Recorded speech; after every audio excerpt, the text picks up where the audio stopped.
barrister and the first Prime Minister of Singapore between 1959 and 1990. Educated at Raffles Institution from 1936 to 1940 and the Fitzwilliam House between 1947 and 1949, Lee Kuan Yew established a highly effective and anti-corrupt governance system that midwives the transformation of Singapore into a high net worth income economy within a generation. He never hid his exception to Western mode democratic ideal, which he believed had not assisted developing nations to attain good government. Before his death on 23rd March 20.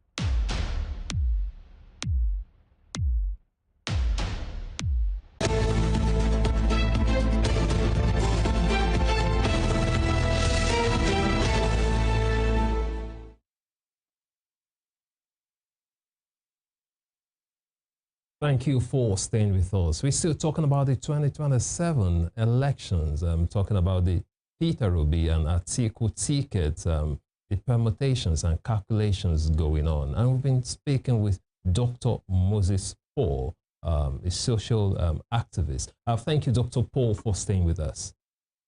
Thank you. Okay, you were responding to a question the other time. I would like you to land on that thought before we proceed to other issues. Yeah, part of our conversation has to do with the fact that, I mentioned very clearly that for who Atiku Abubakar is, a former vice president, an elder statesman, one who I believe has contributed a lot to this nation. I was making an analogy with Mr. Peter Obi's energy and the ability to be able to understand the nuances of current realities. And that if you see the newly elected Pope, the Pope was elected because of where the world is right now. He's just about 69 years old, and also for his experience. And that it is important for people in their 70s and 80s and 90s to take the back seat in Nigeria, and become kingmakers, truly who they are, elder statesmen. For what it's worth, it's important to have people who were born after the independence to lead Nigeria to its next frontier. And if you look at what Mr. Peter Obi has been able to contribute, even in terms of politics and electioneering in the last election, this was a man that went against the establishment without a single governor, a single senator, no House of Reps, no State House of Assembly, and he was able to gather that. And don't forget, he was the only one who also won Lagos and Abuja. And the clause in the Constitution states clearly that you have to win, to third and also including the FCT. But that's by the way. But as we move into the next phase of the election, which of course has not even, because this regime is barely 2 years into, this regime. When you see people start clamoring about politics, it tells you that they have failed in governance.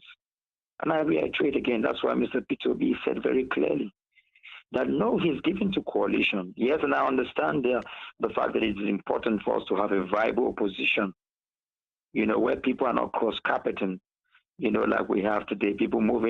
All the people moving to the All Progressive Congress are doing it for just one singular reason, so that the election can be rigged for them. They think that using the state machinery would help. Like we have seen with the elections, the by-elections from Imo State to Edo State and the likes, where clearly results were rewritten, and this is so bad because it has sent a lot of fears and shivers into politicians.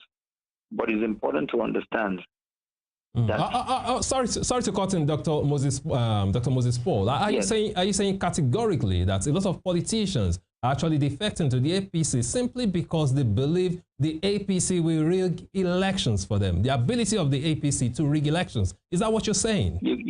You can quote me 100%. They are moving in for two critical issues. They won the election, they won the ballots snatched, grabbed, and run away with.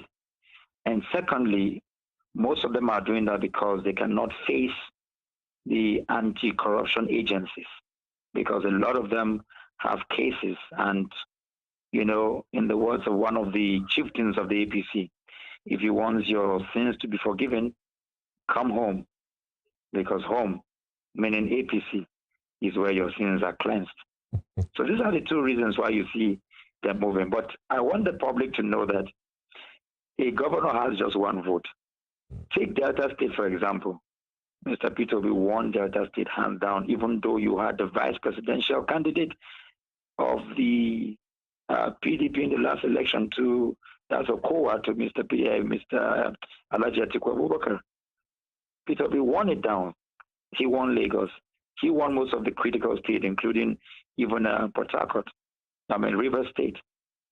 Don't take my word for it. Google it. Even the commissioners that rigged River State have come out to confess on camera, saying that Mr. Peter Obi won. So this is what our country has become.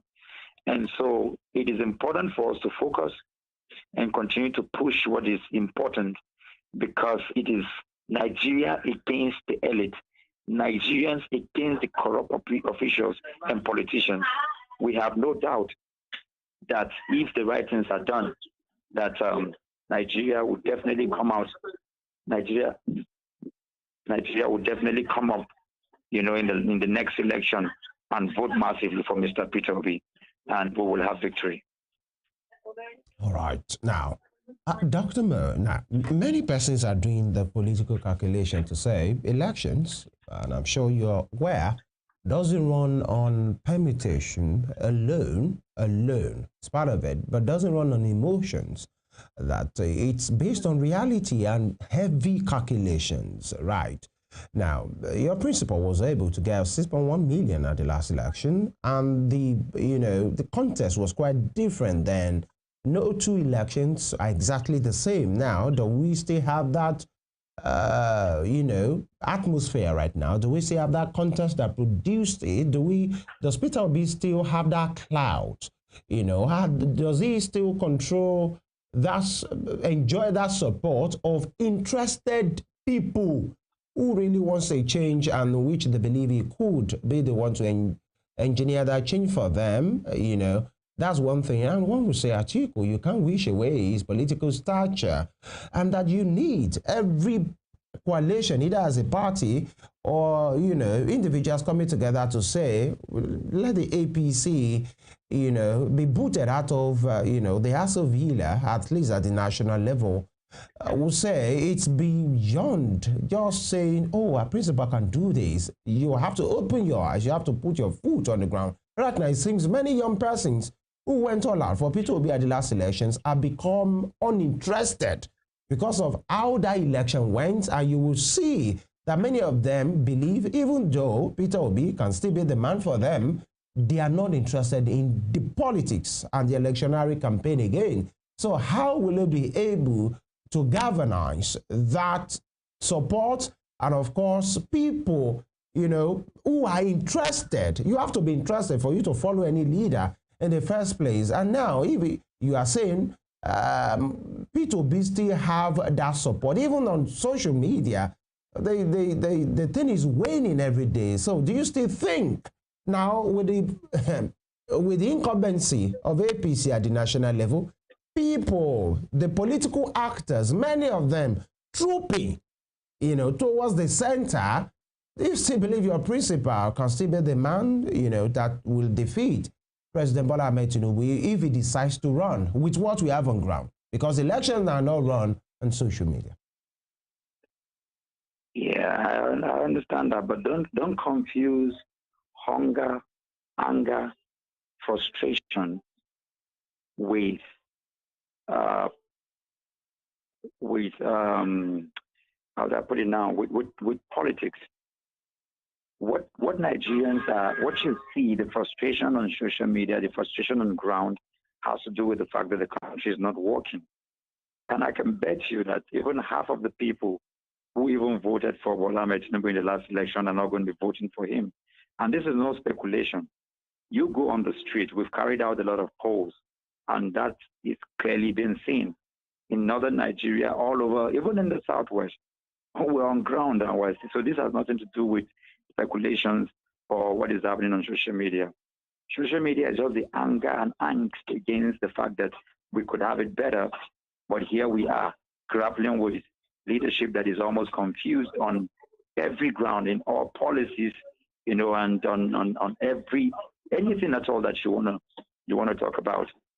I can tell you clearly, as somebody who has had the rare opportunity to also travel and move around the country with Mr. Peter Obi, for up till today, should Mr. Peter Obi come to where you are, you will see the raw, genuine, traditional energy, from Lagos to Sokoto, all over the place, and this is why you can see, even as he moves around, and even with the analysis on TV and radio and conferences everywhere, why do you think that he has become the center of attraction, even from the Atiku's group to even meeting Bola Ahmed Tinubu in Rome and everywhere? Because he's naturally the man of the hour, loved by the people naturally.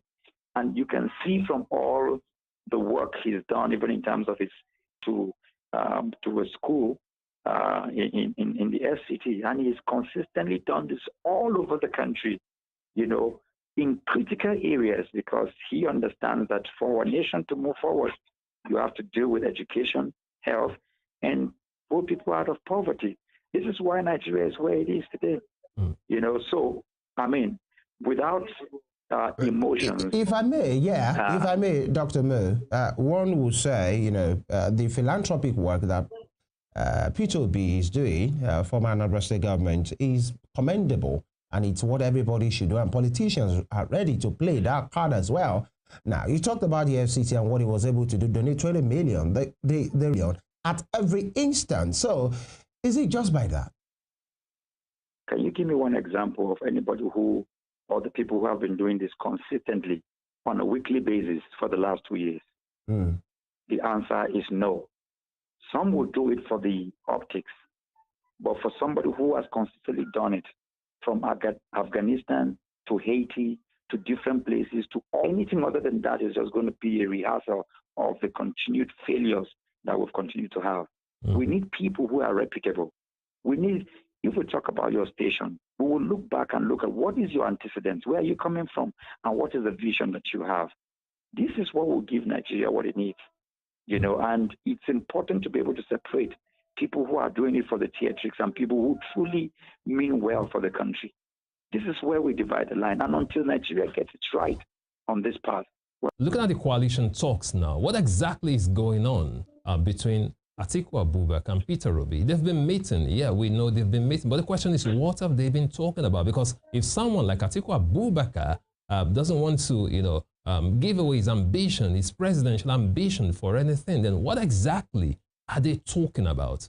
What kind of discussions are they having at this point? Because if Atiku Abubakar still wants to be president, and like you just mentioned now, Peter Obi still has all it takes, according to you, to still win elections, then what exactly are they talking about? Is it really possible? Do we have the possibility of saying someone like Peter Obi take that deal, VP deal, and still run with Atiku? That's number one. And again, number two, looking at the situation, simply because they want the APC to use, the state's machinery to rig elections for them. Now, let's talk about the institutions in Nigeria. Let us look at the Independent National Electoral Commission, INEC, which serves as the umpire. Regardless of whatever politicians do, regardless of whatever the coalition does, regardless of what political parties do, it is still the institutions that will determine who gets what. So what do we say to that? Some Nigerians are saying that regardless of what the coalition does, regardless of what opposition does, that if the ruling party can still manipulate the institutions in their favor, so what's the point? What's the point in all this? Okay? Does our voice really count as Nigerians? Do it is and the strength of the institutions we have in Nigeria? Because as it seems, some people are saying we have individuals who are stronger than institutions in the nation. So to the first question, we believe in coalition. It is important for all the opposition parties to come together institutionally So I'm looking forward to all the parties coming together. You know, the Kwankwasos, the Atikus, the P2Bs to come together. However, I reiterate again, they must come together not just to seize power, but to ensure for good governance, for security, to ensure out-of-school children, to look at policies that will work. Because I'll tell you this is not the first time where coalition is happening. And if it is season power for season power, Bola Ahmed Tinubu can be ousted in 2027 and Nigeria might not necessarily change. Because we've seen that even in the previous administration where powers were seized, even with what we have seen now. But we also believe that the right things must be done. Let the best man lead the rest of the people. Sorry to cut him. We have not had. Dr. Mo, sorry to cut him. Before you move to the next question, that is still my question. Yes. You said you believe the coalition will work. My question is, can the coalition come to a consensus and say, this is our candidate? That's the big problem right now. I believe that will be done. I mean, they're still consulting and still having meetings. So let's not go by the speculations of rumors like what happened with the Atiku group coming out yesterday.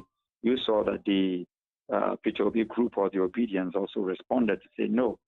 They reiterated the position of our principal, saying so we'll only be engaging in coalitions, that elements and issues are dealt with. We must allow this principle, these people to do what they need to do, while the followers also engage in critical issues and do what is required without speculation, without propaganda. All right, so I'd like you to address the second one. I'm talking about the institutions in Nigeria that regardless of what the coalition does, don't you see the weakness of our institutions in Nigeria playing a significant role in determining the results of the next election? Because no matter what, okay, let's say the coalition, they come together, they get a candidate and say, okay, we are fielding this candidate against the ruling party, against President Bola Ahmed Tinubu. Again, it is still INEC that we determine. It is still INEC that we run the election. So what do you say to the kind of institutions we have in Nigeria? It is still INEC and the judiciary, of course, that we affirm that, oh, the election was won by this particular candidate. I spent weeks ago, I was in Indonesia, and I had the privilege to speak with the, in quotes, the INEC chairman over there, Mr. Bernard. And I asked him some very pertinent questions. And in any case, Indonesia is like Nigeria. There are about 285 million people. They speak over 900 languages. They are multi-ethnic, multi-religious. Because I thought Nigeria was, you know, top of the game. But I realized that Indonesia has more in terms of all of our diversities. But they've been able to work both on their institutions and a lot of their frameworks, you know, whether judiciary, whether in terms of all the institutions that does exist. And I proved to understand what's going on with their counterpart INEC. And I realized that Indonesia has about 200 million and 4 votes, registered voters rather. But out of this 204 registered voters, at the last election, they had about 81% participation, meaning that they had over 150 million people participated. And I was asking why. Because when you look at Nigeria, we had about 94 million registered voters. And at the last election, if you combine Mr. Peter Obi's vote, Atiku Abubakar, and President Bola Ahmed Tinubu, it is still less than 30% of the combined registered voters. It shows you that the level of apathy is really, really deep and bad, because we have less than, for a country that is over 200 million people, what we had at the last election was just about 8 million people who brought in the presidency.